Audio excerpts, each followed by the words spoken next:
This story is about a young man named Marcus from a poor neighborhood who is on his way to the most important job interview of his life. He stops to help a stranded elderly man with a flat tire, even though it causes him to miss his interview. What he doesn't know is that the old man is a powerful CEO, and what happens next changes his life forever. The streets of New Haven were always the same in the early morning: cracked sidewalks, flickering streetlights, and the low hum of old cars crawling past worn-down apartment blocks. Marcus Reed adjusted his tie, feeling the weight of judging eyes on him. He knew what they were thinking. A young black man in a suit walking through New Haven at 6 a.m. must be headed to a court date, not a job interview. He had seen that look his whole life, doubt dressed as indifference. Marcus was 26, tall and lean. His skin was dark, his cheekbones sharp. His mom always called it his serious face. This morning, his jaw was tight, his lips pressed into a thin line. The suit was a faded navy, tailored just enough to hide that it came off the clearance rack 2 years ago. It clung to his shoulders the way his nerves clung to his chest, tight, uneasy, unrelenting. The silver cufflinks glinted softly in the gray morning light, his mother's gift, his grandfather's old ones. They didn't match the suit, but they meant more than clothes ever could. He checked his reflection in the dark window of a laundromat. The eyes staring back were steady, but he couldn't quiet the knot twisting in his gut. Today wasn't just a job interview, it was the interview. Sterling and Vance Financial Group, downtown Chicago. Glass towers, marble floors, and a strict, unspoken rule. You came from the right schools, the right families, the right side of town. Marcus came from New Haven Public, with no trust fund and no legacy, but he had a perfect GPA from Chicago State and a letter of recommendation from the only professor who had looked past where he came from. As he headed toward the train station, his phone buzzed. A text from his mom: "You got this, baby. Just be you. I love you." He swallowed the tightness in his throat, tucked the phone away, and kept walking. It didn't matter what anyone thought. All that mattered was getting into that building and showing them he belonged there. The train hissed to a stop at Monroe Station. Marcus stepped out onto the platform, his polished shoes clicking against the damp concrete. The cold air carried the bitter smell of wet asphalt and the faint metallic bite of the city. He weaved through the sea of commuters. Everyone moved fast, focused, eyes glued to phones. But even in their rhythm, Marcus noticed something shift. Heads tilted toward the sky, and frowns formed. The clouds had darkened, thick and low, churning in slow, angry spirals that didn't belong to an ordinary spring morning. A gust of wind nearly ripped the portfolio from under his arm. He clutched it tighter, his pulse skipping. Inside were his extra resumes, notes, and market research, everything he'd worked months for. He checked his watch. 8:22 a.m. The interview was at 9 sharp. Still plenty of time. Then, the first drop of rain hit his cheek, followed by hundreds, thousands, falling fast and relentless. In seconds, it turned into a downpour that soaked his coat, flattened his hair, and sent people scattering for cover. The storm wasn't just rain, it was punishment. The weather app had said, light showers. This was biblical. He pulled out his phone. The rideshare app showed nothing. The storm had shut the city down. He zipped his leather portfolio inside his coat, pulled the collar high, and stepped out into the storm. Every step was a splash. His polished shoes were now drenched, slapping against the slick pavement. His hair stuck to his forehead, his shirt clung to his back, but he kept moving because this was more than just a job interview. It was escape, proof, everything. The yellow taxi approached the curb. Marcus sprinted, but just before he reached it, another man, a tall white guy in a camel trench coat, shoved past him and dove into the back seat. The door slammed, and the car sped off, spraying dirty water in its wake. Marcus stopped dead in the street, his eyes burning, his chest heaving from more than just exertion. He wasn't stupid. He knew who got the cab, who got the benefit of the doubt, and who got looked at like they didn't belong. He pressed on, ignoring the ache in his legs. The tower was close now, just over the next few blocks. He could see the faint glow of the building's lobby lights through the rain. So close it made his chest tighten with desperate hope. Then he saw the car. It was parked just off the main street, a sleek, black sedan. The back tire was flat against the pavement, the trunk hung open, and next to it, struggling beneath a battered umbrella, was an old man. He was white, with silver hair, probably in his late 60s or early 70s. His suit was wrinkled and soaked, and his hands fumbled with the jack as it slipped on the wet asphalt. Marcus slowed, caught between instinct and ambition. His gaze drifted back to the glowing tower. The interview was his shot, his one shot. He'd already lost precious minutes, his clothes were ruined, and his confidence was hanging by a thread. "Walk away," his brain whispered. "Someone else will help. You've worked too damn hard to throw it away now." But his feet didn't move. Instead, his mother's voice echoed in the back of his mind. "You don't help people when it's convenient, Marcus. You help them because that's who you are. That's what separates a man from just another face in the crowd." His jaw tightened. "Sir," Marcus called out, splashing across the street, "let me help you with that." The old man looked up, surprised. I thought I had it," he stammered, his voice thin with frustration. "But this damn jack." Marcus gently set his portfolio on the back seat, praying it wouldn't soak through any worse than it already had. He shrugged off his jacket, laying it on the wet pavement without hesitation. He knelt down beside the car, hands moving with practiced ease.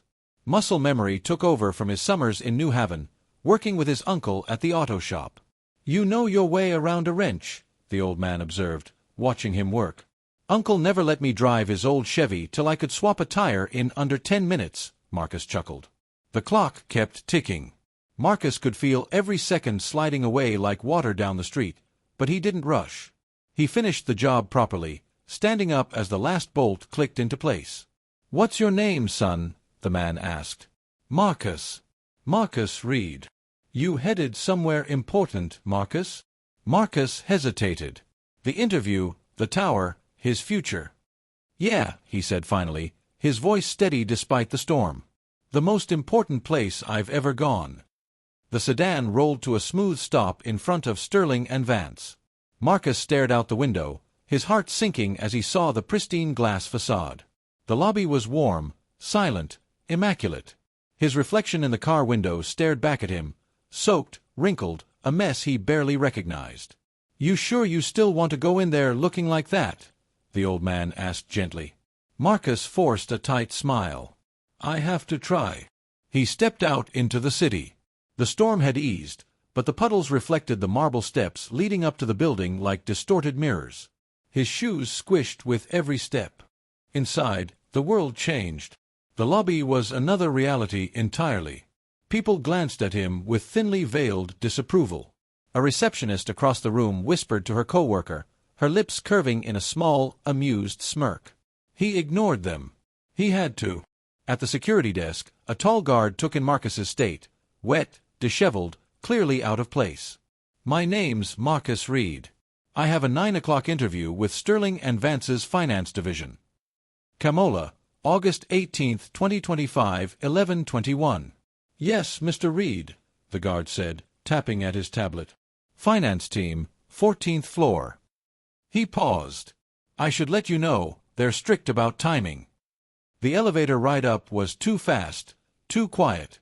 When the doors opened onto the 14th floor, a receptionist sat behind a curved desk.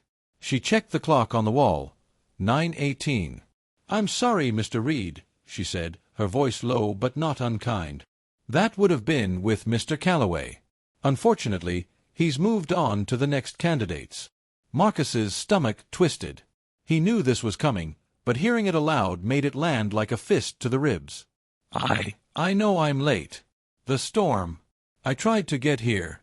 There was an elderly man stranded with a flat tire. I couldn't just."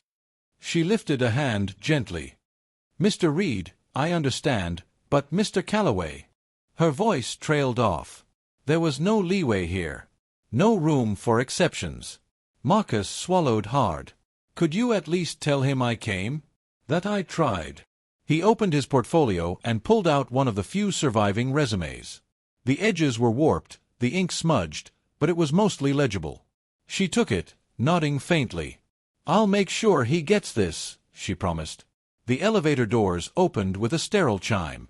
He stepped inside, his shoulders sagging under the weight of the morning, the lost opportunity, the sting of knowing he had done the right thing and still lost. The ride down was silent, too quiet. He walked out into the city, back into the unknown, dreams trailing behind him like the rain still dripping from his ruined jacket. The morning sun over New Haven didn't care about Marcus Reed's disappointment. It cast pale strips of light across the peeling paint of his apartment walls. His resume stared back at him from a laptop screen, the cursor blinking like a quiet reminder of everything that had gone wrong. His phone buzzed. It was his mom. He hesitated, thumb hovering over the answer button. He hadn't told her yet. Just as he was about to answer, another call buzzed in, unknown number, Chicago area code. "Ma, I gotta take this. Could be about a job." "Of course, honey. Go get him," she said. He switched lines. "Hello, Mr. Reed," a woman's voice said, crisp and professional. "This is Natalie Quinn, executive assistant to Mr. Richard Vance. I'm calling on his behalf to invite you to a meeting this afternoon at 2 o'clock if you're available." Marcus blinked. "Wait. Did you say Mr. Vance?" "The CEO." "Yes, sir. The meeting will be on the executive floor, 82nd level." His heart pounded. This couldn't be real. I know where it is," he stammered. "Excellent. We look forward to seeing you, Mr. Reed." The line clicked dead. He shot up from the chair. His suit was still stained, his shoes scarred, but he spent nearly an hour buffing them until they gleamed faintly again. The cufflinks clicked into place at his wrists, silver, simple, shining. At 1:17 p.m., a yellow cab pulled up in front of the gleaming Sterling and Vance building. The storm clouds were gone, replaced by a clear, sharp blue sky. Marcus stepped out and stared up at the tower. Today, it wasn't chasing him. Today, he'd been invited inside. The man at the security desk barely glanced up before handing him a black access badge with a gold emblem. "Executive access," the guard confirmed. Marcus walked toward the elevators, his pulse steady despite the surge of adrenaline. The mirrored doors slid shut. As the numbers climbed higher, his chest tightened, but not with fear. It was anticipation, possibility. On the 82nd floor, a woman in a navy suit approached. "Mr. Reed, I'm Natalie Quinn. We spoke earlier." "Yeah," Marcus replied, his voice steady. "We did." She led him to the tall double doors at the end of the corridor. "Mr. Vance will see you shortly." Kamola, August 18, 2025, 11:21. The doors clicked open. The office wasn't what he expected. It was large but understated, with floor-to-ceiling windows revealing the sprawl of Chicago below. A high-backed chair faced the windows. Slowly it turned. The face that met Marcus was not unfamiliar. Silver hair, sharp eyes, the same steady expression of the old man from the street, but here he looked different. He looked powerful. Richard Vance rose from his chair. "Mr. Reed," he said, extending a hand. "Good to see you again." I didn't realize," Marcus admitted, his words sticking in his throat. "That I was the man who signed your interview invitation," Richard finished, a small smile tugging at the corner of his mouth. "That's exactly why it mattered." Marcus's heart pounded. I missed the interview. I thought that was it." Richard gestured to the chairs. "Sit, Marcus." He walked to the window, his hands clasped behind his back. 58 years ago," he began, "I stood in a factory outside Pittsburgh, cheap suit, nervous. I asked a man 3 times my age to believe in an idea I could barely articulate. He said yes, and it changed my life." He moved back to his desk and pulled out the leather portfolio Marcus had left behind. The edges were still warped, stained by rain. "You left this in my car," Richard said, placing it on the desk. "I took the liberty of reading it. Your market analysis on Southeast Asia, sharp. Your cover letter, honest, personal, rare." He looked up, his eyes steady. "But none of that's why you're here." Marcus's fingers twitched. "It's not." Richard shook his head. "I've been hiring people for decades, Marcus. I can train someone to read a balance sheet, but I can't teach character. Most people standing in your shoes that morning would have kept walking. I wouldn't have blamed them. You didn't." He sat back, folding his hands calmly on the desk. "You stopped. You helped. Not because there were cameras, not because someone was watching, but because it was the right thing to do. That morning, You showed me everything I needed to know. I appreciate that, sir. More than I can explain. I'm not offering you an analyst position, Marcus.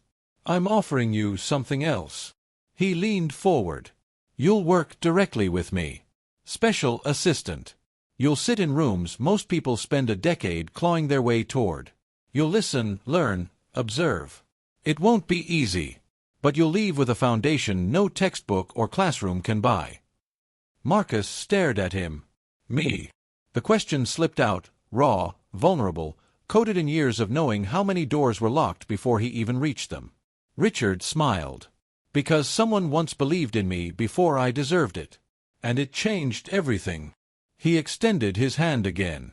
Marcus reached out, his fingers closing around Richard Vance's. The rainstorm hadn't drowned his chance, it had revealed it. And for the first time in his life, Marcus Reed walked toward his future knowing he'd earned every step.